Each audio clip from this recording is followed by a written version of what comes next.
think about it, I'm actually quite surprised how it turned out.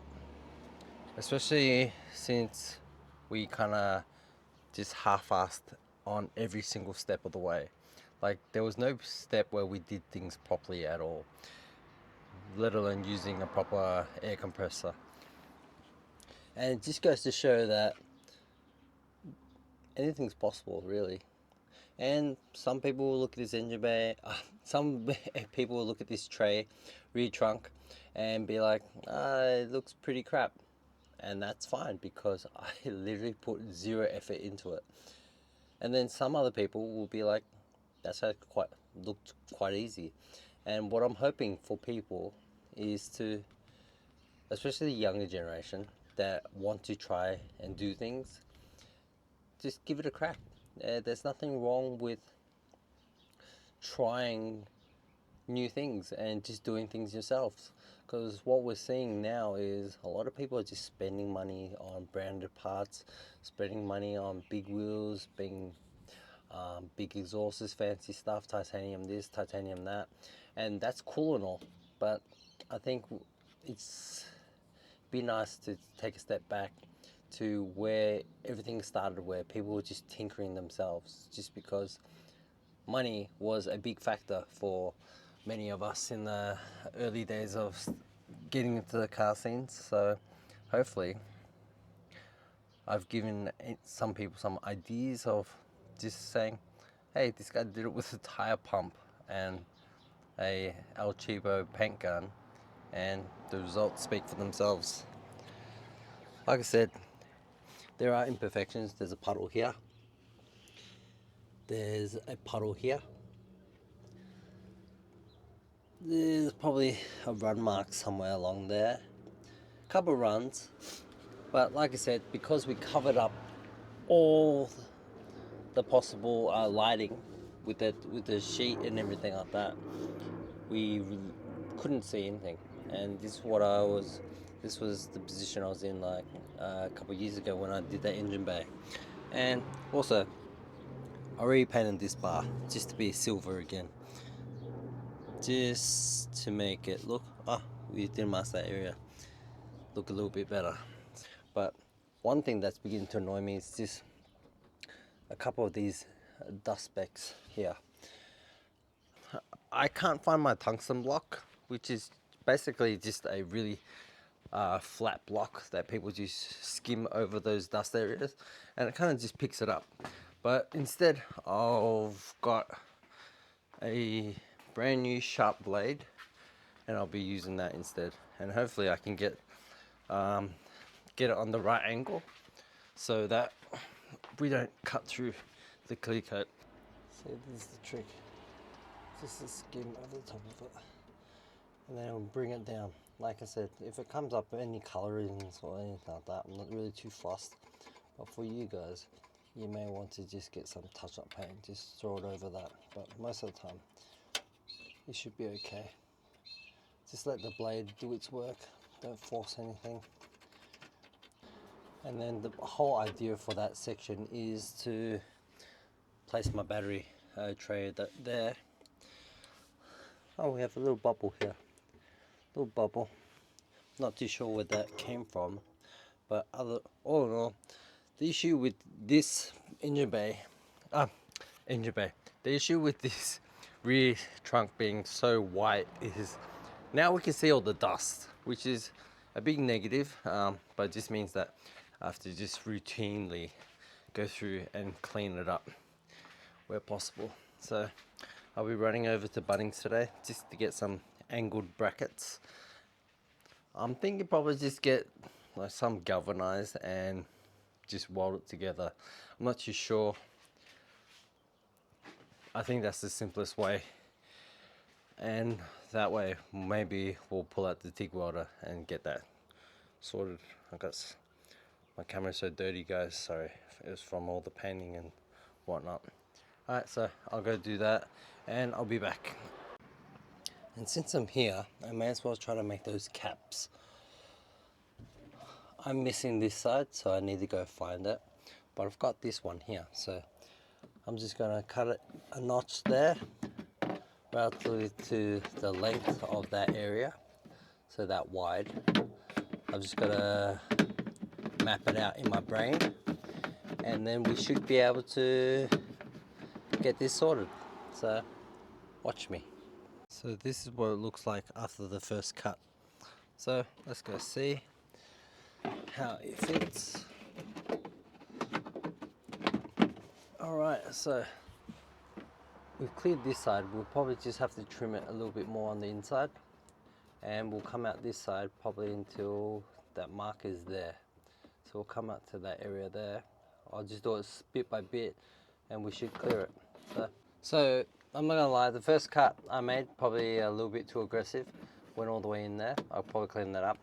This one's broken, obviously because of the missing tab, but it fits nicely. So I'll replicate that on that side once I get it. But basically, we're missing a tab on this corner here. So if we can get a replacement pair for both of them, it should fit nicely. And like I said, simple, but a little bit cleaner. So after that is probably I'm gonna get some carpets for the back area, and whether or not I can take them off a cord Euro, I'm not too sure, but if I can, then I'll put those on and we'll just trim it along the actual bottom area, so that way this area stays uncovered. That's my thinking process at the moment. Do I ever plan on covering this area? I'm not too sure, because we'll be running a full-size spare tire here. And normally I wouldn't run such a thing, but after my driving with the CRV previously causing the puncture, I think it's just best to always have it. And just for a little bit extra is maybe I'll construct a little compartment here. After the rear garnish goes on, I'll construct a little compartment there to put the jacks and the tools and whatnot, and that way overall it doesn't look too bad. I tucked this so far in and it's covered in paint, but okay, so for anyone doing this, is with leaving their trims on, probably add some masking tape at the bottom area there, so that way the paint doesn't go too far into that area. I'm assuming behind these plastic trims everything's white, but like I said, it allowed us to do it within that 2-hour window. And basically all I did was sand, clean, wipe down with Scotch-Brite, primer, paint. All that probably took 30 minutes, not even. And all the rest was finding the gun, finding the stuff, finding all the things that I needed to paint, clear, and whatnot. So that's 2 hours inclusive of finding parts, cleaning, plugging the vacuum, everything. All right, so it shouldn't take you guys that long if you guys tried to give it a crack. So if anyone does give it a crack, let me know, because I'll be interested to see how it turns out for you guys. We've got the brackets. I just finished doing my Bunnings run, and as usual I always go for the simplest option, my simplest option, and this is what we ended up with. Some steel checkered slotted plates, so we'll measure it up with the battery and we'll cut it to size, and then we've got to test fit it with the battery with the car. So the most important part is the battery will fit, but the problem is whether or not those slots will fit within the actual pre-drilled bolts which sit in the boot here. So whether or not they'll line up with those, I'm not too sure. So that's what we're going to test out. Taking lessons from our go-kart battery mount that we made, we're gonna do this oversized just to be sure that it's gonna fit. So I'll be cutting it at this point rather than this point, and that way we've got room to play around with and mess around with So we've got those in the car at the moment, and we're just going to see if this slots in between which it does, that means we can go and start making the end joint for it. But having said that, how am I going to get the brackets into there? Because it's not wide enough that we can fit those brackets in there. So it's pretty tight fit actually. Because I was going to just use the standard OEM brace that goes over it. So I'm going to have to think this one through and figure out how do I do this.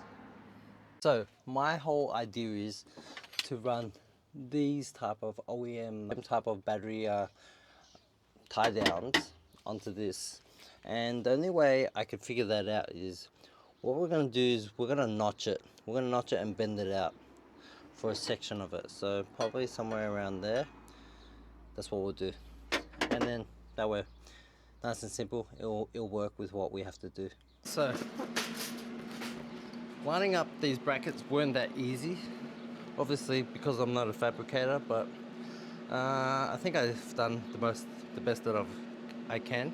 So I'm just gonna tack it and see how we go. It's galvanized steel, haven't cleaned it or anything like that, so I'm just gonna go for it like I usually do, and wish me luck.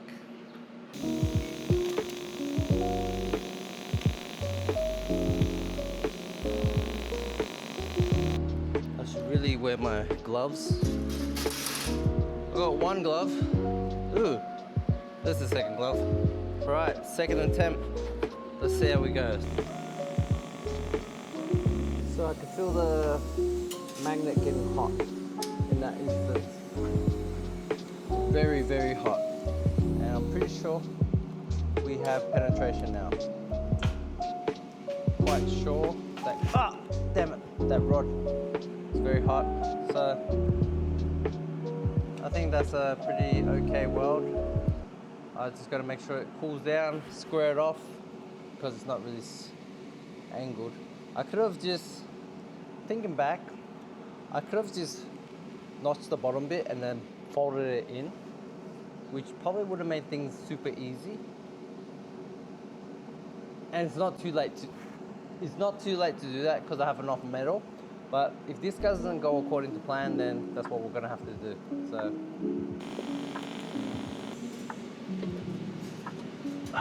just the tack, and that's how we look. I'd say I'm not too disappointed with that. This could be a start of a welding channel. Who knows? So my fit up is horrible. And whether or not this even fits, I'm not too sure, but we're just gonna keep on trying.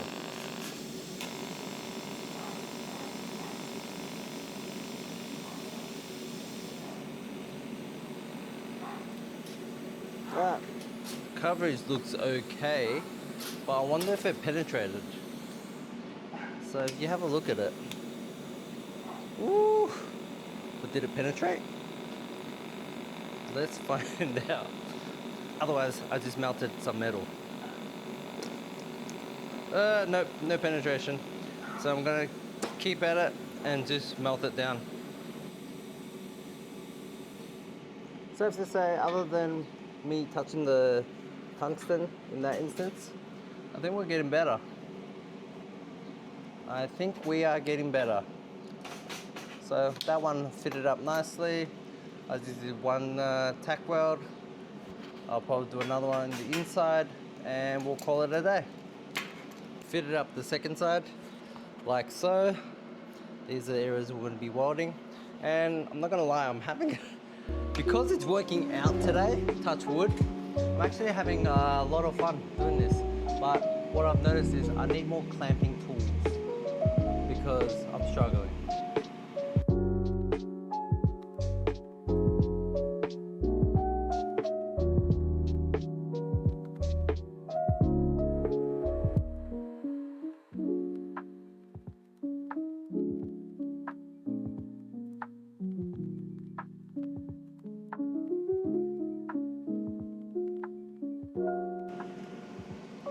Doesn't look too bad, huh?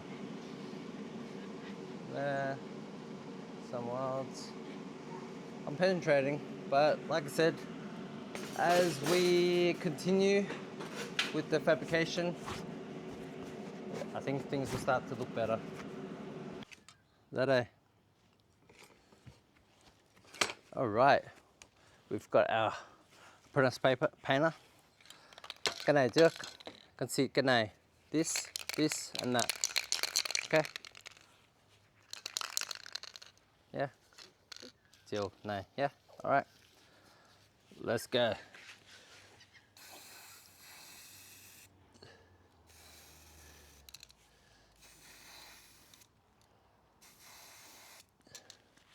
That right? Okay. Feel this one.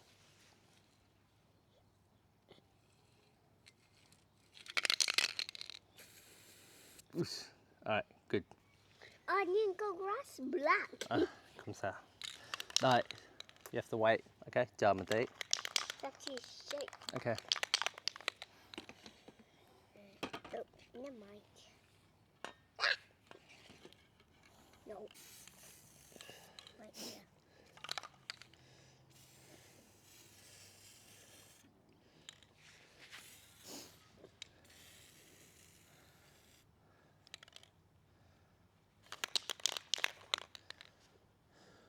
Oh, never mind.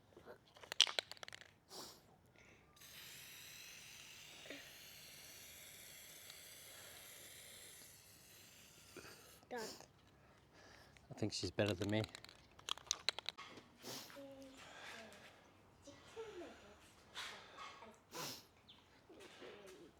He's holding that. Whatever it is. Here you go. Go a little bit more fancy with some longer bolts, spacers, and bigger spacers for the battery, just so it doesn't sit on top of the bolts, and see if it works. But we're just going to add the spacers to protect the lovely paint that we have here. So we'll add the 4 washers on top.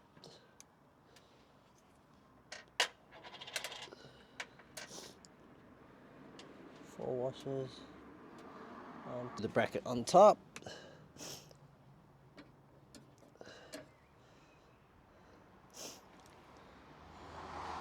Punch these bolts through. Hopefully, and these 2 bolts at the bottom should line up. That'd be the worst, because I kind of check these, checking the way I check things, but so we could get this very wrong. But in this instance, we are gravy.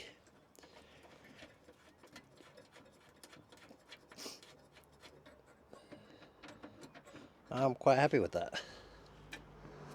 Ooh, I think 1 bolt is off. If it is, then we're gonna have to jimmy it. Can I bend it?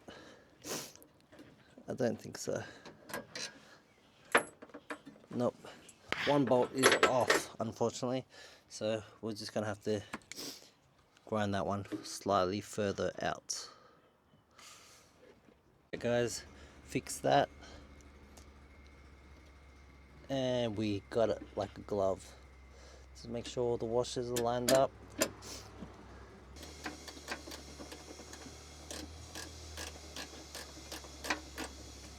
Alright, moment of truth.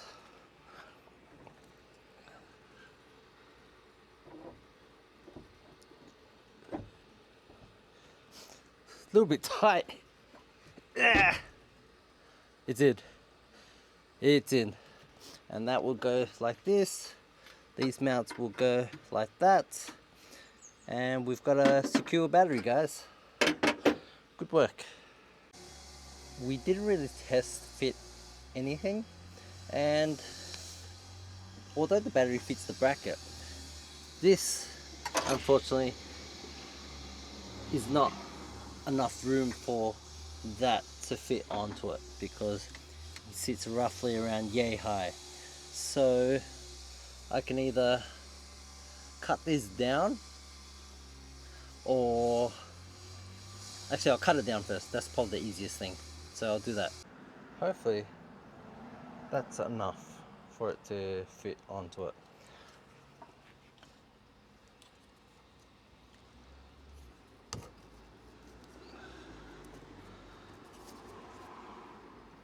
Alright, beautiful, like a glove. But the only problem is this doesn't have enough room to swivel, so I'm gonna probably have to change that to a 10mm bolt, which is a small sacrifice. Alright, and we're back.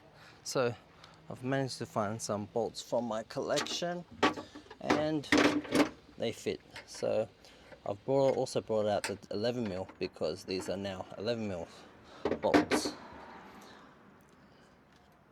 We have to replace the ground wire because the last one we had ran all the way over there. So we've got a short one to run from this bolt here to there. And I found one of my cables, and this thing was, the top of it was pretty much rusted or something. It was orange basically, so I just spray painted it. So and that is all done and secure. So I'm actually getting quite annoyed now because now I can see how dirty it is, all this stuff. So hopefully that's just a early stage thing, and then once we clean up the car it'll start to look better. But all in all, no more ratchet straps, and the battery is nice and secure in there. So like I said, perfect.